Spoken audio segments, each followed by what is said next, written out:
Olá, eu sou Breno Grilo e hoje o antagonista entrevista o cientista político e diretor executivo do Movimento Livres, Magno Cal. Magno, obrigado pela entrevista. Obrigado pelo convite, Breno.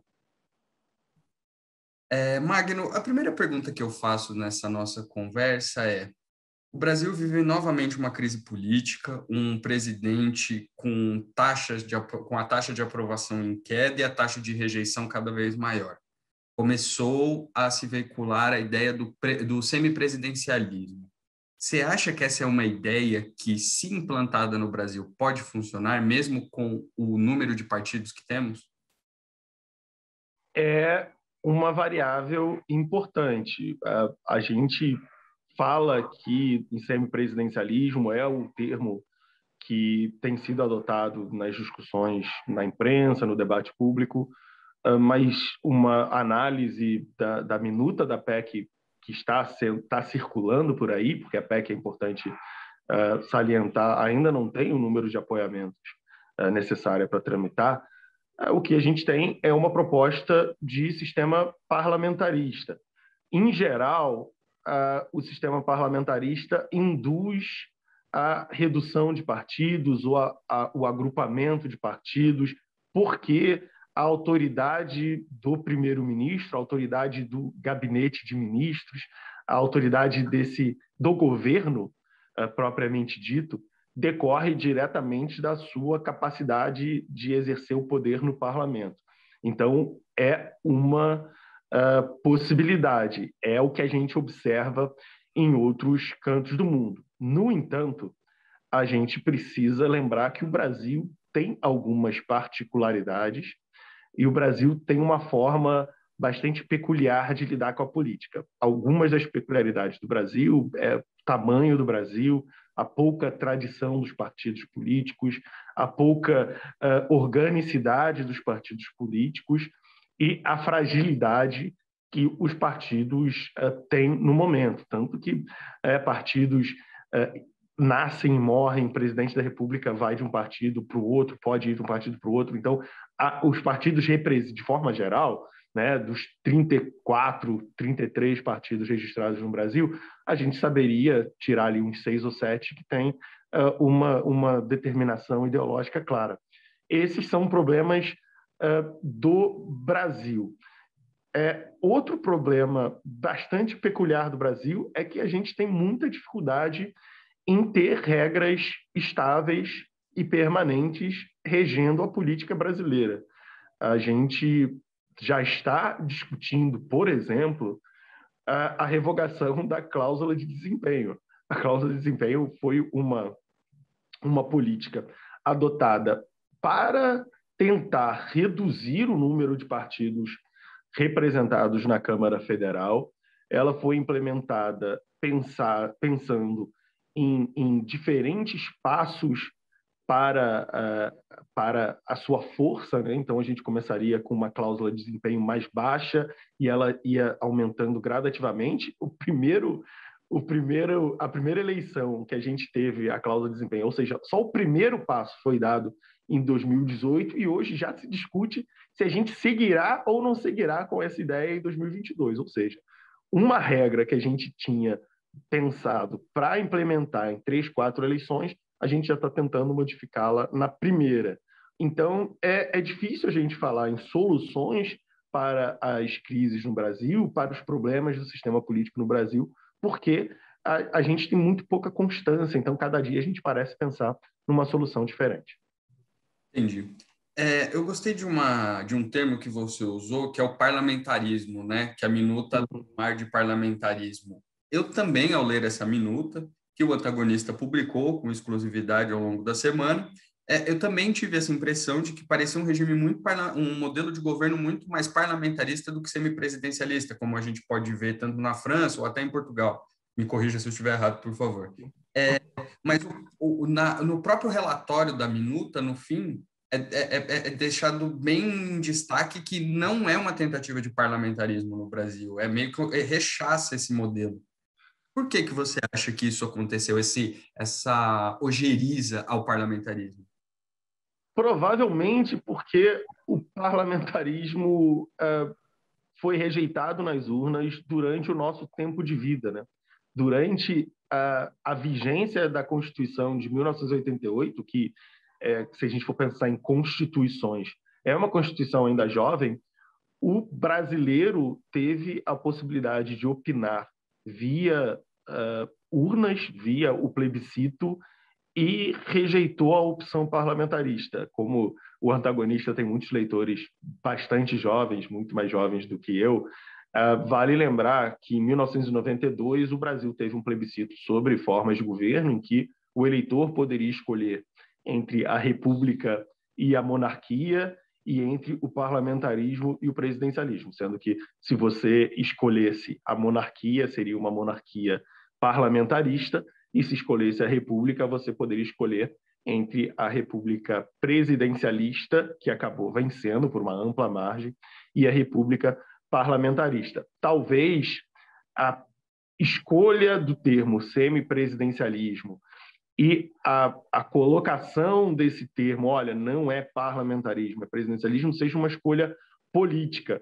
Mas se a gente for simplificar as coisas de uma forma que a gente possa entender melhor e explicar para as pessoas, o resumo seria de uma república parlamentarista, em que a gente tem o presidente como chefe de Estado e com algumas atribuições, mas que o poder de governo, de fato, seria exercido pelo primeiro-ministro e pelo Conselho de Ministros, né? Que, se não me engano, é o termo utilizado na minuta, que, para quem acompanha, por exemplo, a política britânica, é o equivalente ao cabinet.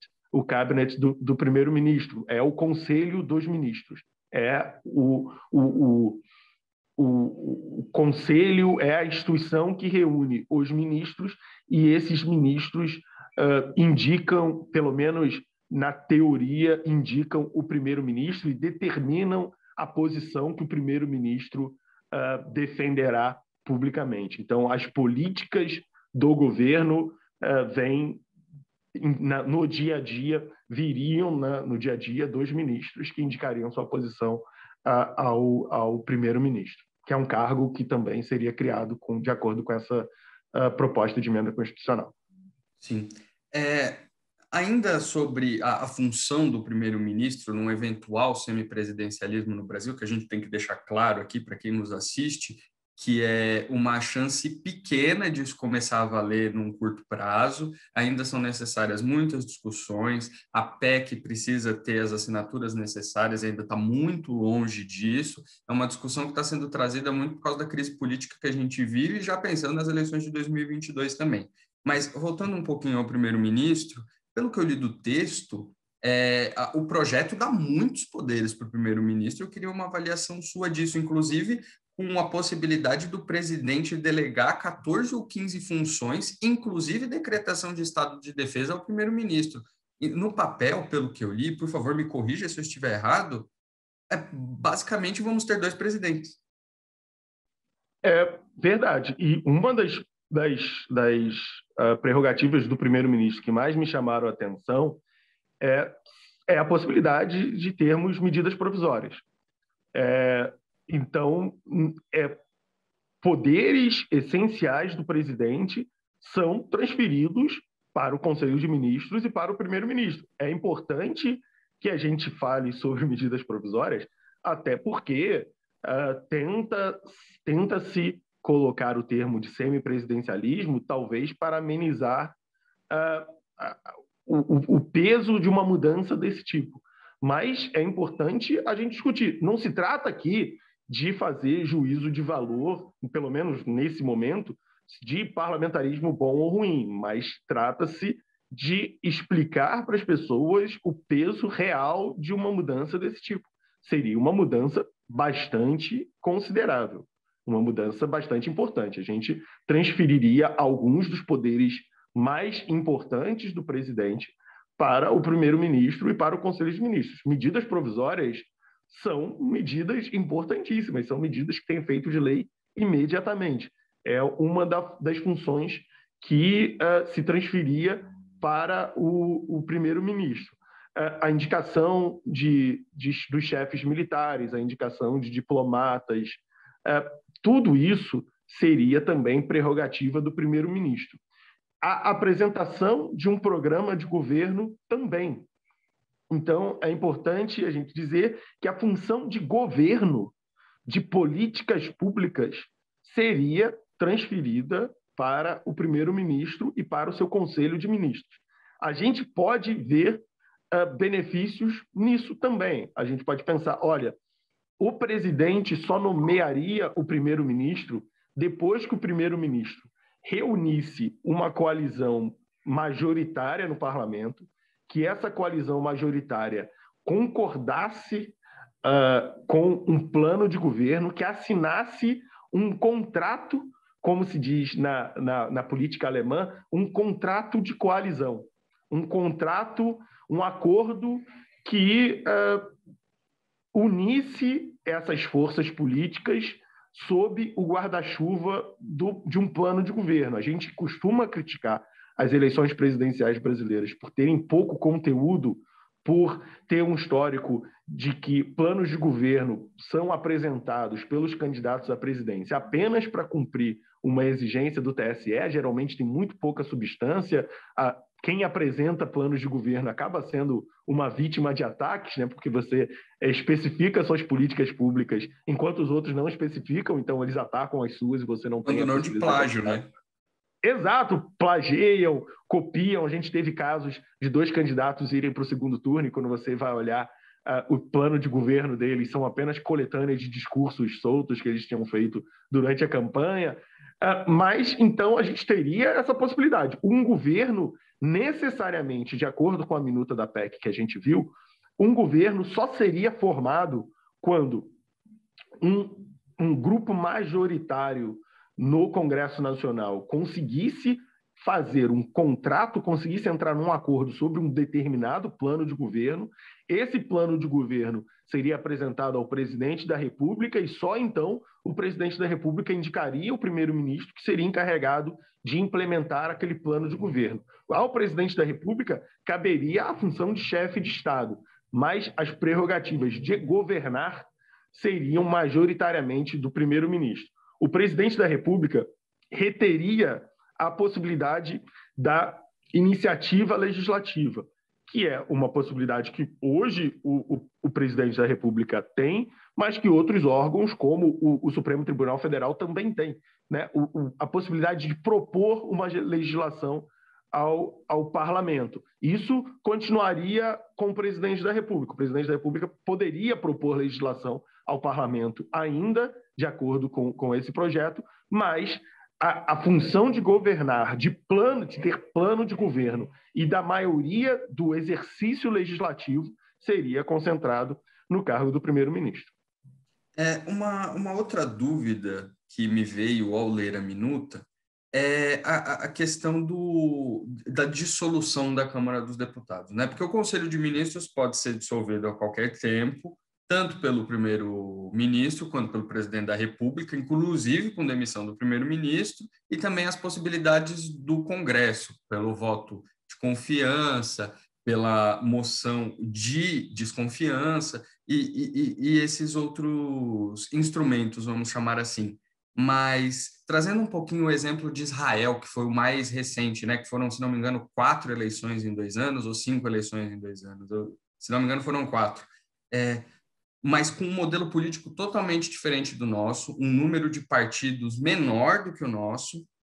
Como é que ia ficar essa relação executivo-legislativo num semipresidencialismo com possibilidade de dissolução da Câmara caso fossem apresentadas muitas moções de desconfiança contra o primeiro-ministro? E a gente já tem um histórico de autoritarismo.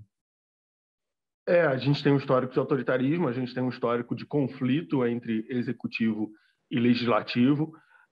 Desde a redemocratização, a gente tem alguns casos de conflito mais aberto entre executivo e legislativo. 2 desses casos, talvez os mais agudos, acabaram em impeachment, né? Eu não vejo outros casos mais agudos do que de conflito entre legislativo e executivo do que os casos do governo Fernando Collor, antes mesmo do impeachment, e do segundo governo Dilma Rousseff, antes mesmo do impeachment. Então, os conflitos entre executivo e legislativo no Brasil não são raros, se a gente pensar que a redemocratização tem um pouco mais de 30 anos. Algumas soluções são pensadas pelo mundo para evitar esse tipo de conflito, para proteger a autonomia do poder legislativo e que no sistema parlamentarista cabe até, né, o executivo parte do executivo acaba ficando também com parlamentares, que é a implementação de termos fixos, né? Então você tem mandatos fixos para o parlamento. O parlamento só pode ser dissolvido em ocasiões muito especiais. É uma solução que segura um pouco, limita um pouco o poder do presidente, porque o presidente, né, não fica tentado a dissolver o parlamento caso o parlamento o desagrade, mas também limita o poder do primeiro-ministro de convocar eleições quando for politicamente mais vantajoso para ele. Então, um caso que aconteceu na Inglaterra há poucos anos, que não funcionou muito bem, na época da primeira-ministra Theresa May, quando ela, em um momento, achando que sua maioria no parlamento era pequena, resolveu convocar eleições no momento que se sentia particularmente popular para aumentar a sua maioria. Acabou fazendo uma campanha desastrosa e tendo sua maioria diminuída. Então, são formas que os países encontram para equilibrar um pouco a relação entre o chefe de Estado e o chefe de governo, ter regras claríssimas em que momentos pode ser convocada a nova eleição, em que momento o parlamento pode ser dissolvido. E o que se tenta nessa minuta também é deixar muito clara as formas em que moções de confiança podem ser apresentadas ao parlamento para dar um pouco de estabilidade. Eu acho que estabilidade é uma palavra bastante importante para a discussão desse projeto. Muito se falará em estabilidade. Por quê? Porque o parlamentarismo dá ao país, dá um reset, dá uma renovada, sem que precisemos esperar 4 anos. Caso haja um governo impopular, caso haja um governo ruim, a gente tem a possibilidade de fazer a renovação de um governo sem esperar 4 anos, sem precisar ter aquele momento em que o governo sangra até a próxima eleição, sem talvez nos deixar vulneráveis a governos que apoiem ou adotem políticas superpopulistas tentando vencer a próxima eleição.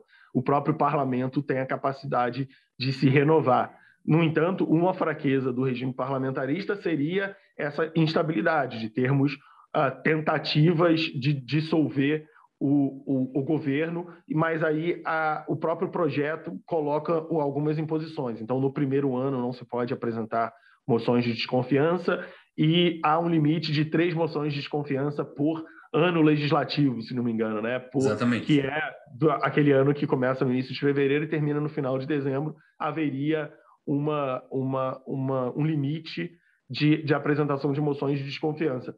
A minha visão é que esse é um texto ainda bastante prematuro, é um texto que ainda será bastante discutido, será aperfeiçoado até que tramite. Inclusive, um dos pontos do texto, por exemplo, para mostrar o quanto ele precisa ser trabalhado, é que caberia ao primeiro-ministro, inclusive, a indicação do presidente do Banco Central. E essa é uma coisa que, nos últimos anos, teve uma modificação. Hoje, o presidente do Banco Central tem mandato fixo, mudou o sistema de governança, de indicação da diretoria do presidente do Banco Central. Então, é um indicativo de que é um texto que ainda será bastante trabalhado, e eu acho que a gente tem ainda um longo caminho pela frente, mesmo que valha sempre discuti-lo, porque é uma mudança bastante significativa, seria uma mudança bastante significativa no sistema político do Brasil. Só para a gente fechar um pouco esse projeto de semipresidencialismo, ao ler a minuta, Uma coisa que me chamou a atenção é, por óbvio, o aumento do poder dos parlamentares, congressistas, chamem como quiserem, no plano do executivo, né? A gente já sabe que quem manda no Congresso brasileiro é o Centrão. Então, a gente pode dizer que, se aprovado, não necessariamente nos moldes da minuta, mas aprovado um modelo de semipresidencialismo para o Brasil, o Centrão ia começar a governar diretamente e não mais fazer o jogo político no Congresso? Breno, eu acho que num primeiro momento, sim.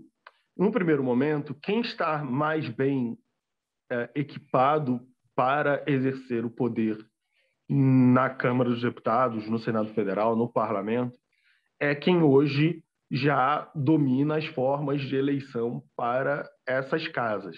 É quem hoje foca mais forças na eleição para essas casas. É importante a gente lembrar que o Centrão é muito forte na Câmara dos Deputados, é muito forte no Senado, mas os principais partidos do Centrão não costumam nem apresentar candidatos nas campanhas presidenciais. É quase uma divisão de trabalho na política brasileira, né? Há os partidos que são especializados em ganhar vagas no legislativo e há os partidos que costumam disputar as eleições presidenciais.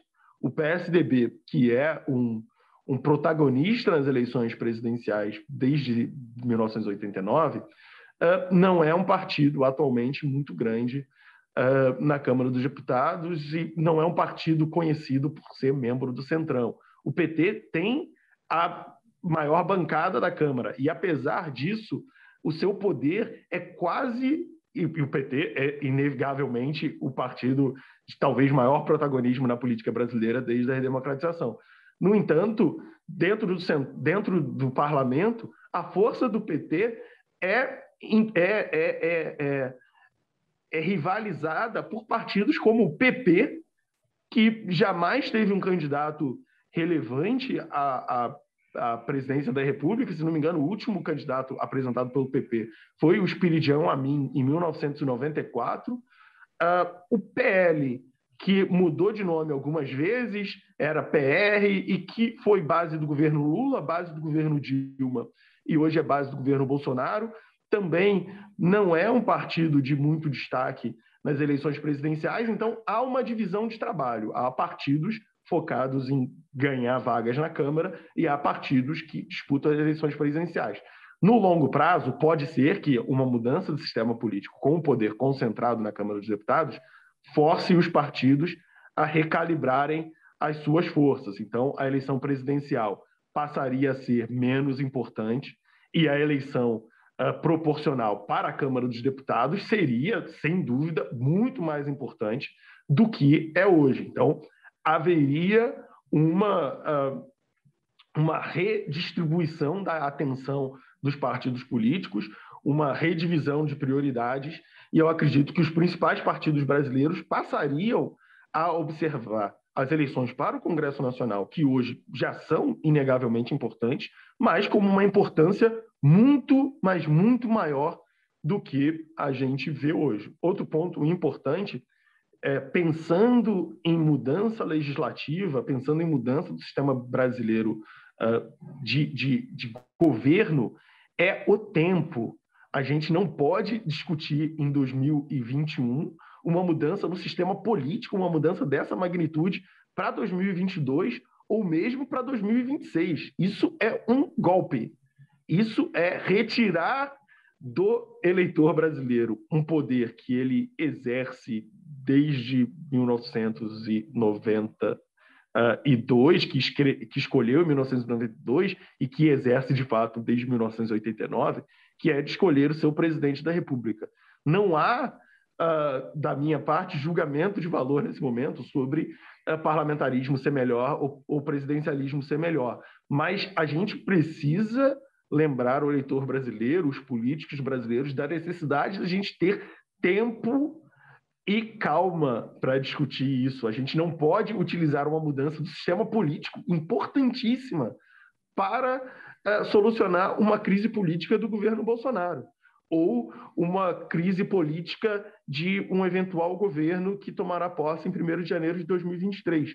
A gente precisa pensar no sistema político como uma coisa para o país, de longo prazo. Precisa de tempo para amadurecer, precisa de ampla discussão, precisa ter um espaço maior para as pessoas refletirem. Mudar o sistema político de um país não é solução para uma crise política pontual. Uma crise política pontual se resolve com política, se resolve com atuação de governo melhorando a sua capacidade de interlocução com o poder legislativo. A mudança de sistema político é séria, merece reflexão, e a modificação do sistema político para satisfazer ambições particulares de determinados grupos políticos que se sentem mais ou menos prestigiados, mais ou menos contemplados pelas escolhas de um presidente da República, é um golpe. A gente não pode aprovar esse tipo de coisa porque determinados grupos políticos resolveram que a gente deve aprovar. E mesmo que, se for votar esse tipo de política ainda nessa legislatura, ela precisa ter uma carência de 10 anos, por exemplo, para evitar que aqueles que propõem essa política hoje, aqueles que votem essa política hoje, sejam diretamente beneficiados por ela num futuro próximo. Então, a gente precisa pensar essas políticas com muita calma, a gente precisa avaliar os prós e contras com muita tranquilidade, e a gente precisa ter um tempo razoável entre a votação de uma mudança de sistema político e a real implementação desse sistema político no país.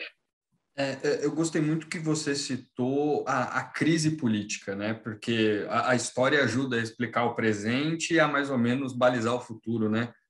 Em 61, com Jânio Quadros, crise política, um presidente de centro-direita, um vice-presidente de esquerda. Qual que foi a proposta? Semipresidencialismo, retirar poderes do presidente. E aí eu aproveito esse gancho para perguntar também, essa mudança sem consulta popular, porque eu já li pessoas e já vi pessoas criticando o fato da população não ser consultada numa eventual votação sobre essa mudança. Você acha que isso pode enfraquecer a democracia? E aí, voltando ao Jânio Quadros, o semipresidencialismo está sendo usado novamente como uma panaceia, solução milagrosa da crise política brasileira? Respondendo de trás para frente, eu acho que sim. A gente está utilizando a ideia de semipresidencialismo, por melhor que a ideia seja, de uma forma oportunista, e é parte da política aproveitar oportunidades. Há uma oportunidade com um presidente impopular, um presidente que não tem muito apreço pela democracia, e há uma possibilidade, então, da gente fazer uma reflexão sobre o sistema político brasileiro para proteger o sistema político brasileiro de eventuais presidentes que sejam tão antidemocracia quanto o atual presidente que nós temos. Essa é uma discussão legítima. É uma discussão legítima de pensar como a gente pode proteger a governança de um país, fazer com que o país seja governável, que um país preserve as suas instituições, mesmo quando nós temos um presidente não apropriado, um presidente que se revela absolutamente incapaz de ocupar essa cadeira. Essa é uma discussão válida. A minha crítica principal sobre o timing dessa discussão é que a gente não pode ter essa discussão em 2021 e implementá-la em 2022 ou 2026. A gente precisa ter um timing de discutir isso em 2021 e pensar, tudo bem, a partir da eleição de 2030, a gente adota esse sistema. A partir da eleição de 2034, a gente adota esse sistema. A gente não pode adotar na eleição de 2022. A mudança do sistema político para resolver crise pontual não dá certo. Não deu nos anos 60, não vai dar agora. A gente precisa de um amadurecimento da ideia. A gente não pode ser feito de uma forma a tapar um buraco. É uma mudança institucional importante. Países não ficam mudando o seu sistema de governo de uma hora para outra, não ficam indo de um jeito, indo de um outro. Não é assim que as coisas fazem. Eu não tenho nenhum problema em que mudanças significativas sejam feitas pelo parlamento. O parlamento está aí para nos representar. Os parlamentares são eleitos com a delegação de discutirem certos temas políticos pela população. Eu não tenho um apreço especial pelo plebiscito, pela consulta para um tema específico, porque eu acho que os resultados ali não necessariamente serão mais democráticos, mais bem trabalhados, mais bem escolhidos do que pelos parlamentares. Eu acho que é uma função fundamental do parlamento discutir por nós, e não teria problema que isso fosse discutido dessa forma. Eu acho que o povo pode participar, ou participa da vida política de várias formas, mas escolher um sistema político que, mesmo entre os especialistas, é difícil de escolher, é difícil debater, é um debate complicado. Eu não sei como esse debate seria tido, eu não sei se seria de uma forma mais informativa do que a gente tem tido atualmente. Então, eu não tenho nenhuma preferência específica, isso não é uma condição sine qua non para mim, para que a gente possa discutir o sistema político. Eu acho que pode ser discutido pelo parlamento, eu acho que a gente não precisa fazer um novo plebiscito necessariamente, poderia fazer, mas não necessariamente. O que eu espero e o que eu gostaria é que a gente tivesse mais tempo para discutir. Eu acho que isso sim seria uma medida democrática. Isso sim seria uma medida que traria mais discussão popular para esse debate. O plebiscito eu acho que daria bastante trabalho, eu acho que seria uma discussão bastante contaminada, é um tema bem difícil para a gente levar para a população, e eu acredito que a gente acabaria discutindo preconceitos do que, de fato, vantagens e desvantagens de cada sistema. Eu acho que é uma discussão que o parlamento pode ter sem nenhuma dificuldade, mas que tenha de uma forma razoável e não tenha pensando que o parlamento pode ter essa discussão pensando nas prioridades do país e não nas prioridades do parlamento e dos seus membros. Voltando um pouquinho no começo da nossa conversa, você mencionou a cláusula de barreira, né? Que a gente deu o primeiro passo, já está sendo discutido novamente esse assunto. A reforma política, mais uma, né, que está tramitando na Câmara, em comissão especial, ela propõe mudar a cláusula de barreira para incluir também número de senadores. Então, você querendo ou não, você abre um pouco essa regra, independente do juízo de valor, se sim ou se não. E aí eu queria te perguntar, essa mudança pontual, ela teria um impacto muito grande num eventual sistema semipresidencialista, né? Porque você teria outros meios de partidos continuarem existindo com representatividade no Congresso. Como é que você vê essa influência? Eu vejo como mais uma expressão da nossa absoluta dificuldade em ter regras. A gente não consegue ter regras estáveis porque a gente tem dificuldade em desagradar alguém.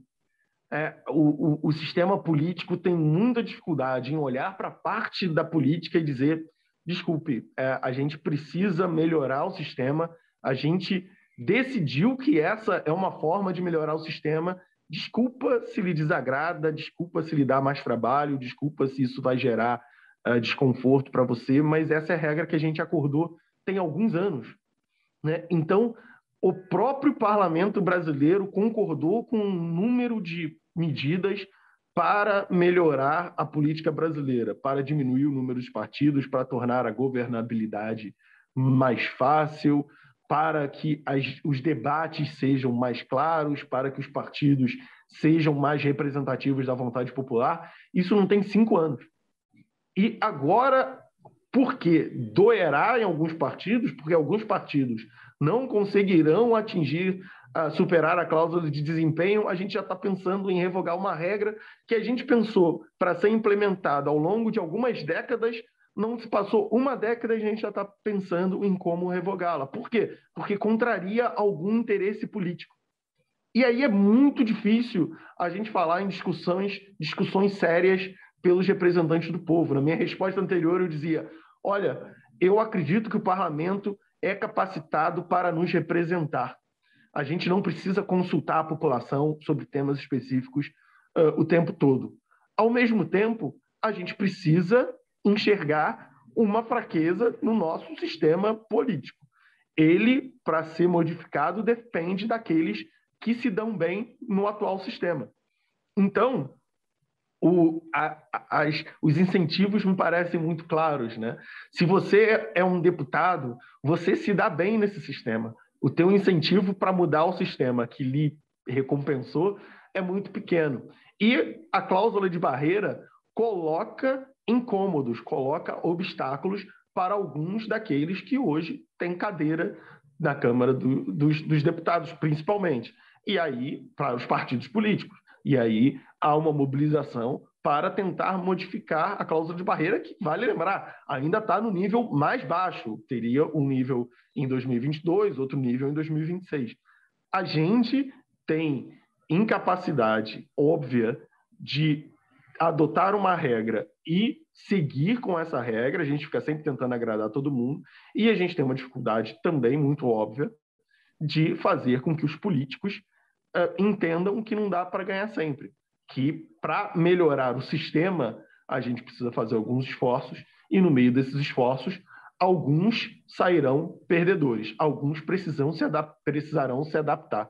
E a gente tem dificuldade de ter essa conversa e dizer, olha, desculpa se seu partido existe há 80 anos, seu partido não tem votos suficientes, você vai precisar fazer uma federação, você vai precisar fazer uma fusão. É isso, faz parte. Ou então você seguirá adiante sem algumas das prerrogativas, porque você não tem um número de votos suficientes.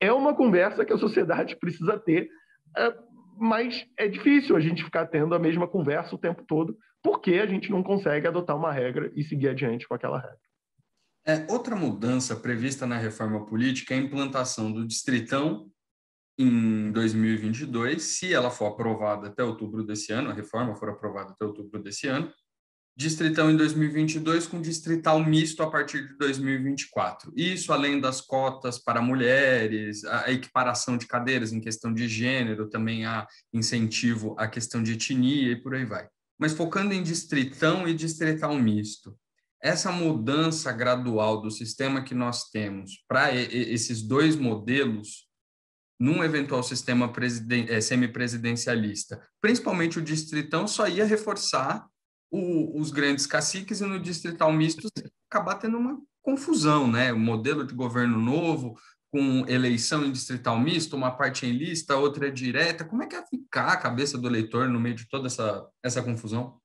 Ia ficar absolutamente confusa. E eu também não entendo por que a gente tem que passar pelo distritão para chegar no... Se o destino é o distrital misto, por que a gente precisa passar pelo distritão? Os dois sistemas não têm necessariamente nenhuma familiaridade, eles não são necessariamente um decorrente do outro. O distritão é muito ruim e vai contra tudo o que se tentou fazer na democracia brasileira desde 1989. Desde 1989, a gente adotou uma série de medidas para fortalecer os partidos. Uma série de medidas. Agora, inclusive, injetando bastante dinheiro todos os anos nos partidos políticos sob o argumento de que são fundamentos centrais da nossa vida política. E são.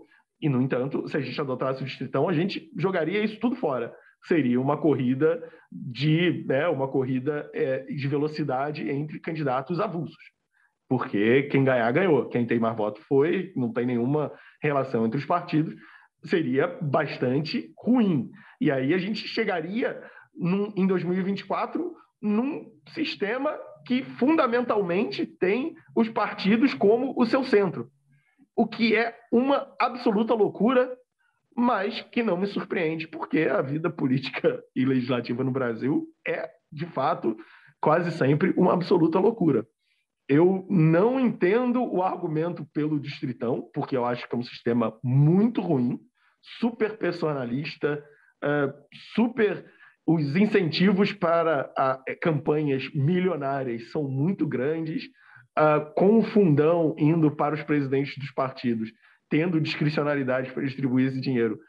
Os presidentes dos partidos basicamente elegeriam quem teria chance e quem não teria chance. Então, enfim, desculpa, diminui a possibilidade de renovação política, entre muitos outros problemas. O distrital misto é um outro sistema que tende a fazer com que os partidos tomem papel central, não só porque nos distritos menores a identidade partidária vira bastante importante, mas também porque o eleitor teria no distrital misto a possibilidade de votar numa lista de um partido, né? Então a gente teria, em tese, pensando em países como a Alemanha que adotam o distrital misto, você tem 2 votos, você vota num nome e vota num partido. Então o partido toma a posição central. Então por que a gente destrói os partidos em 2022 para reconstruir os partidos em 2026 ou mesmo em 2024?